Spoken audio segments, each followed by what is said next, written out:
Hey everyone, thanks for tuning in for episode 19. Episode 19, wow. Didn't think we'd get there this quick. Anyways, thank you for tuning in, and thank you to those who are subscribing, and of course, thanks for your comments. And this is actually in response to a comment I got from a listener and viewer, I guess, about all my rust spots, where they all are. Because as most people know, if you're watching this from a VW owner's perspective, they're all kind of the same spots. That's the Volkswagen sort of mantra. Let's all rust in the same spot. So starting with the front, I just thought I'd go over them, just show. And if anyone has any information or feedback they'd like to offer as to a better way of repairing these or some sneaky bit of information they have, I'd be more than happy to hear it. So at the front here, we've got this. Now I've got a whole clip for the front, and that includes this crash damage here. And what I'm going to do is I'm going to partition sections of that clip and apply them where I need them, rather than replace the whole clip and have alignment issues. Because as you can see here, this piece here, it's not in the world's best shape, but it's repairable. And I think to cut this here and then replace this whole front end, gets rid of some of the originality and some of the little details that are only available in the factory car. Again, it's a 61, so they kind of cover a bunch of years with one part. So I think we're gonna do that. And I'm gonna take this whole front piece off here in and of itself. And rather than just repair these little sections here, I'm gonna try anyways. We'll see how that goes. And if I have to, then what I can do is just cut out this section here and weld it in place and leave some of the factory integrity in there. I think for alignment, I don't think you can go wrong with that. That's been my observation with people online too. So, starting at the front, I've got this rust area here, this rust area here I have to deal with, this here. I've got all these bits of crash damage and stuff down here. There's a little bit of corrosion inside there, but it's nothing that can't be solved with a little bit of rust preventer. This has to come out. It's actually busted right through here and up here. And then again, we've got our usual suspects down here, this whole section. And what I learned from the last side is that's one of those things you gotta sort of get in there, see what you're working with. It's like opening up a piece of drywall. You never know what's going on behind it. This one here, I can tell you right now, it's not gonna be good behind it. So I got a little bit up here on the windshields, both sides I wanna do. Again, nothing earth shattering. I would just happily drill the hole out. If the metal's got good color on both sides of it, then just take a little circular piece, put a welding rod on it and weld it into place and just do a small tack. I'm not interested in doing a whole piece just for the experience of fabricating metal. Same thing on this side down here. We have all these little holes that have to get filled up. There are a few little areas in here that come right through. So I don't know. I'll know more about that one once I get inside there and have a good hard look at it. I got some dents in the ceiling, roof, whatever it is, a roof or a ceiling. This area right here by the front windshield, that's got a oil can dent in it. So I need to shrink that and pull that out. I haven't done that before. I've just seen it done a few times on video, and it doesn't look terribly hard, but it looks hard enough where you should have some practice at it. So again, same problem down this side here. Now I know they make this panel and it goes about like that where this dust line is, and you can replace it, but I'd rather not, because there's a dent right here and there's a few little things that I don't want to replace any more metal than I absolutely have to. Just not for originality, just for complexity really. What else have we got here? There is just little bits of stuff through here. That's all surface though, that's not a big deal. And same with in back here. I've got a couple little areas here, both sides. Again, I bought this panel for the other side, and I'm going to, hang on, let's show you what it looks like inside here. So it's complete trash. The metal's actually gone here. So that's why that whole piece is going to get replaced. It kind of needs to get replaced. And again, up here, both sides, I've already started making that piece just for some practice, just to get good at it. I might do the Fitzy method with that too, and just make it in 3 pieces and just weld them in individually. Or build the piece on the bench and then weld it in as a hand welded formed piece. Down here, again, this piece has to be taken off. spot welds out and then get in behind it, replace that metal. I've got the panel. It's a brand new piece. It's the good German aftermarket stuff, or Swiss, whatever it is. Swedish, I don't know. It's the thicker stuff anyways. That's gonna be going in there. And if I have great success with that, then I'll go to the other side. I'm kind of doing this in a counterclockwise kind of pattern here. And there's another little spot in here. That's just where the back seat is. So it doesn't look like 18, but when you factor in the doors, when you factor in the fenders, and you factor in some of the little things, and of course around the back here, hang on. When you factor in these guys down here and all this business in here, it becomes a fair amount of body work. So anyways, I'm just gonna pick my way through it, see how fast we can get it done. I shouldn't say how fast, how timely we can get it done. And then, yeah, any luck will be a few more sessions on this. What I am gonna do is once I get into the body work here, it's pretty boring stuff to watch. And I understand if people are gonna be tuning in and going, oh great, he's gonna cut and weld some metal today. I understand that. So I will take a step back from it. I'll still do the work, I'll film it, but I may do some compilations or something like that, rather than just bore people to tears with that. But I'll just spend a little bit of time on the Mustang when those parts arrive, and that'll be kind of nice to get some work done on that. And if any other little surprises show up, I may start working on my 2x72 grinder, just to fill some episodes there. That's a fair amount of work, a lot of alignment stuff with that. And I've been drawing out some plans as to what I want it to look like. So I got all the metal cut. It's just, I want to do some head scratching first and sort of fit everything together and make sure it's kind of going to work before I commit to welding and building that thing. Anyways, that's a whole lot of talk. It's 7 minutes of talking here. So what I'm going to do is get to forming some metal, and we'll get this driver's side lower area buttoned up today. Thanks for tuning in. All right, well, here's my latest acquisition. I think I have like an acquisition every week, but this thing I saw actually at the metal fabrication shop here in Ladner. The guy had one sitting on his bench. It's made by Wen. Amazon, $69. I couldn't believe how affordable this thing was, and it is an absolutely beautiful little machine. It articulates, and you can get in nearly anywhere you need to get into with it. It's great. And I also bought this little guy. I have a really, really crappy neighbor behind me. I wouldn't say she's the crappiest, but she's definitely in the running for the crappiest neighbor award. Doesn't like noise. Living next to a metal fabricator, this is gonna end well. Anyways, I figured with my compressor cycling all the time and air tools and all the other noises, she's probably not wrong, but so I picked up this little guy here as part of my Milwaukee experiment, and what a wonderful little tool it is.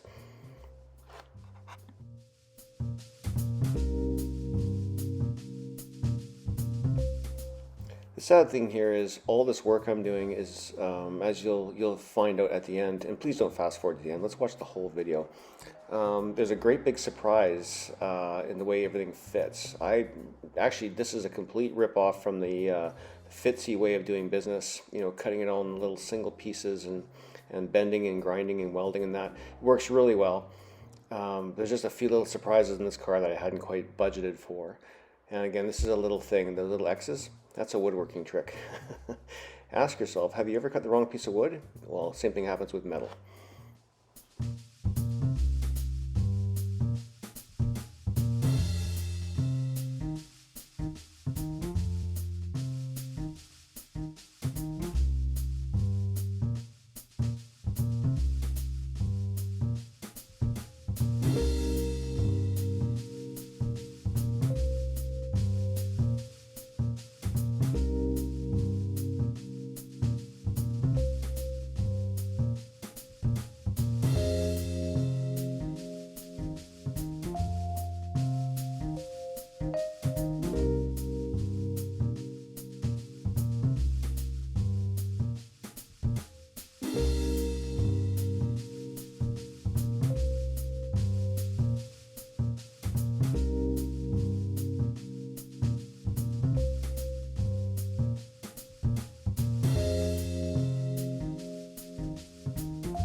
One thing I picked up in doing all this is the ability to transfer heat. So what I've done is I try to do all my welding when I'm doing these kind of 90 degrees on a piece of this piece of aluminum here.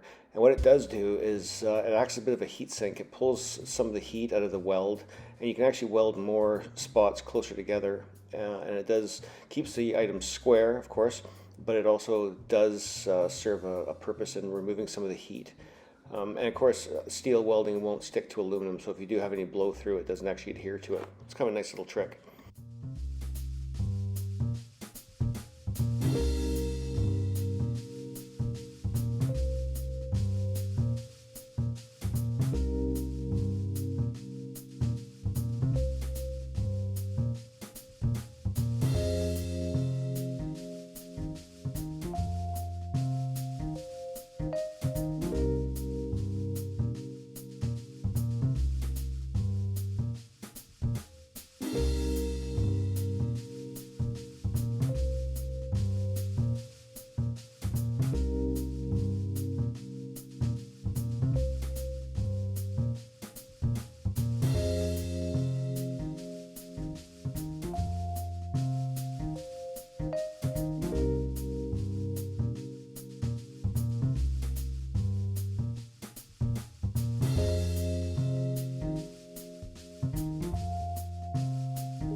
Hi everyone, if you've made it this far, you realize that we're a day late getting this one out this week because we ran into some problems. Originally I had made this guy right here, which was going to fit down in this quarter of the car. Here, let me just get this thing oriented here better. Which was going to go down here in this area. And for the most part, it actually fit pretty good. It wasn't too much extra carving to do. What happened though was I didn't take into account that this part is perfectly flat. What it needs to have actually is a bit of an arc to it.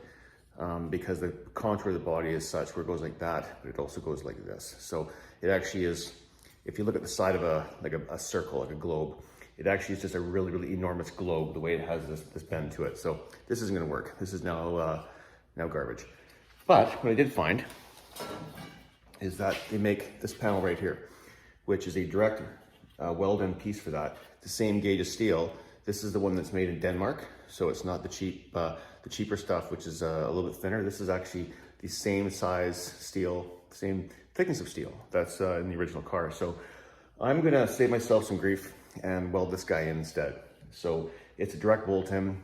I'm gonna make it a little bit undersized because I don't want to have to do, this gets it kind of up the car quite a ways, and I don't really want to have a black car where you can sort of see some of the bodywork transition. So I'm gonna probably cut it and make it a little bit lower and modify this to fit the needs rather than modify the car to fit this. This makes a bit more sense. But yeah, same thing I found actually for the front. Here, I'll just walk you around here, grab this piece. Walking, walking, walking.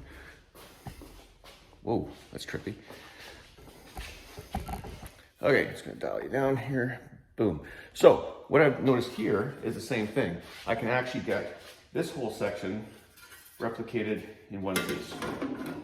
I mean, it's pretty nice. So what I am gonna do, same thing here. I'm gonna just cut out the steel that needs replacing and cut this piece back so it better matches the needs of the car rather than the car matching the needs of the panel.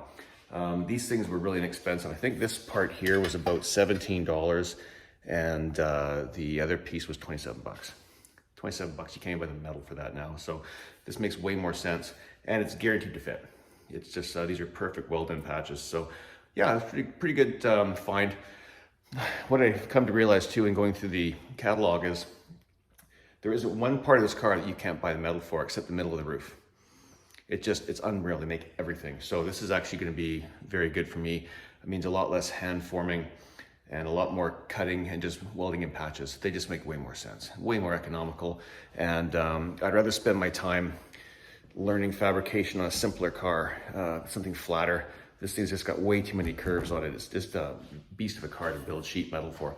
Anyways, thanks for tuning in, guys. And my apologies for being late, but that's how it goes in the YouTube world. And you'll be excited to know, I totally destroyed my back, so I can't even kneel down or sit on the seat right now. So there's not gonna be a lot of work done between now and Sunday either, unfortunately. So we'll see what happens. Hopefully I can get a little bit better by then, but otherwise, maybe you guys take Sunday off and you don't have to think so hard about, hey, what am I gonna do Sunday?